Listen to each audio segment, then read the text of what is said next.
what exactly is an atom? Atoms are the building blocks of everything. They are super, super, super small particles, and they help to make up all of the things that we see and the things that we don't see, like germs. Atoms are really, really, really small, so small that there are 7 octillion atoms in one person.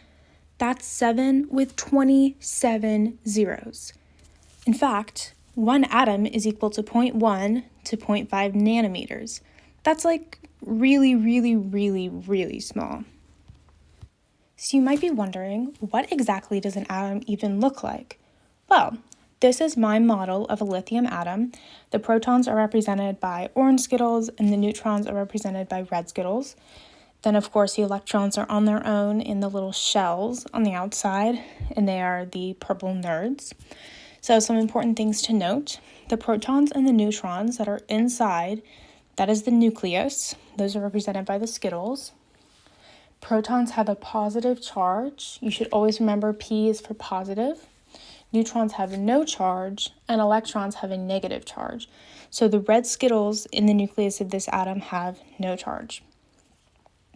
Something else to note is that electrons are way, way, way, way, way smaller than protons and neutrons, and therefore they make up very, very little mass in the atom. But they are all spread out. They're not in the nucleus, so they're on the outer regions kind of by themselves. Therefore, atoms are mostly empty space. This is a very hard thing to comprehend, but it's true since the nucleus is so densely packed together. Atoms are mostly empty space. Another thing that you should note is that electrons are always moving very, very, very fast, which it's faster than the speed of light. Obviously, I couldn't represent that in my model, but if you could just imagine the nerds moving and spinning all around in all sorts of directions around the Skittles very fast, then that would be an accurate representation of how electrons move. So we know what an atom is. Now, what is an ion? An ion is just like a normal atom. However, instead of having an equal number of protons and electrons like we see in the lithium model, it has a different number of electrons than protons. So, atoms turn into ions if they lose or gain electrons. This is still our lithium atom, and in a minute you're going to see me remove one of the electrons from the outer shell. Something to note is that you always lose the electrons on the outside first. Now this is a positive lithium ion. Ions are positive when they lose electrons because electrons have a negative charge. So if you're losing negativity, you're gaining positivity. Another word for a positive ion is a cation, and a term for a negative ion is an anion. So the model that we are looking at right now is a lithium cation because it has one less electron than it normally does, therefore it has a positive charge, therefore it's a cation. But what if we were to add an electron, kind of like we just did? Well, it's still a lithium ion, but now it is a lithium anion. Because there's more electrons than protons in our model, there is an overall negative net charge, meaning that this is a lithium anion. So now we're going to switch gears a little bit and ask ourselves, what is an isotope? So isotopes are basically just normal atoms, however they've been modified just like ions have. Isotopes are atoms with differing numbers of neutrons than we normally see them having, meaning it has more or less neutrons than normal. So now we're back to our original lithium model. It has 4 neutrons and 3 protons. And in just a minute, you're going to see me add a purple Skittle to the nucleus. That's going to represent another outside neutron, and that is going to be an isotope. Isotopes have differing numbers of neutrons, as I said, but the important thing to remember is that even though it has different number of neutrons than it normally does, it's still a lithium because it still has 3 protons. Protons are what determine the type of atom that you have. So even though it's an isotope, even though it has a larger mass than normal, it's still lithium. You can make isotopes not only by adding neutrons, but you can also take away neutrons. So this is an example of lithium-6, and it's still an isotope, it just has less neutrons than normal. So one important thing to remember that I previously mentioned briefly is that the number of protons in an atom will never ever change. You can't add protons, you can't take away protons, because if you do, you are changing the identity of the atom.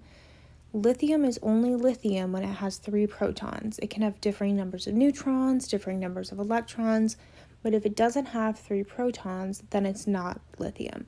Protons are what determine the identity of the atom. So the next thing that we're going to just touch on briefly is atomic mass. Atomic mass is the weight or the mass of the atom, and it's mostly determined by protons and neutrons. Each proton and each neutron is roughly equal to 1 atomic mass unit. So this is an example of an element that you would see on the periodic table. At the top you have the atomic number. The atomic number is equal to the number of protons in the nucleus. Then you have the symbol and the name. You also have the mass at the bottom.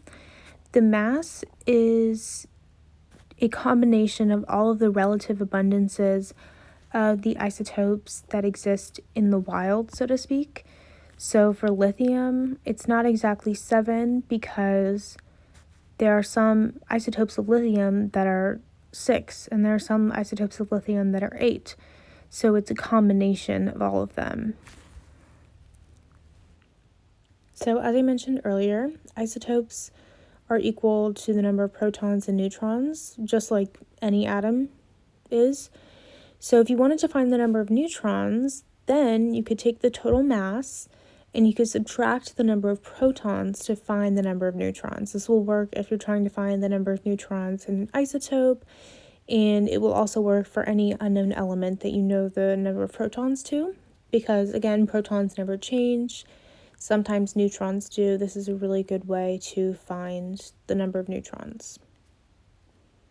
So here we can see lithium is written in isotope notation, which basically means that you have the mass number of the isotope over the atomic number of the regular atom, and then it's by the atomic symbol.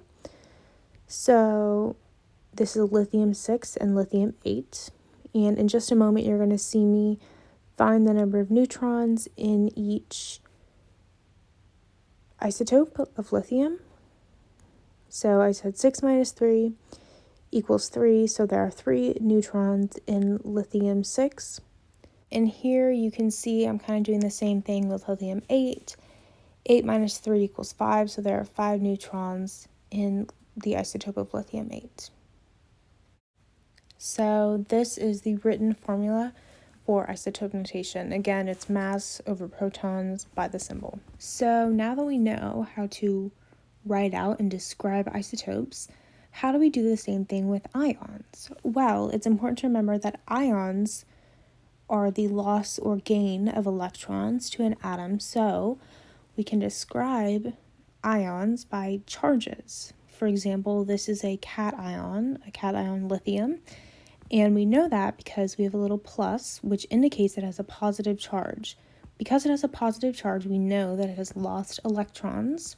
And you can indicate how many electrons it has lost or gained by putting a number in front of the plus or a number in front of the minus. However, obviously, when it's 1, you don't have to write anything there.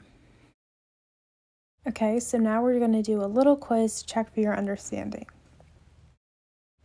How many protons are in atom Z?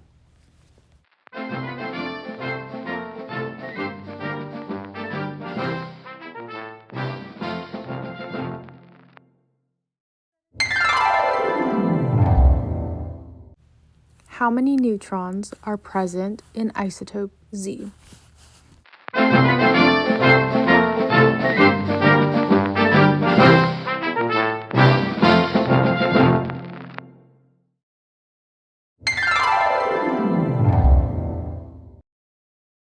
What 2 things can you find in the nucleus?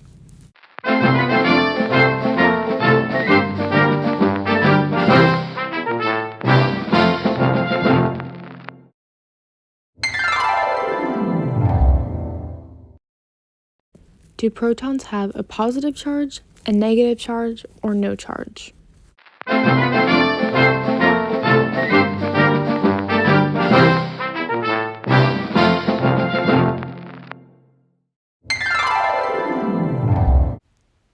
True or false? Neutrons have no charge.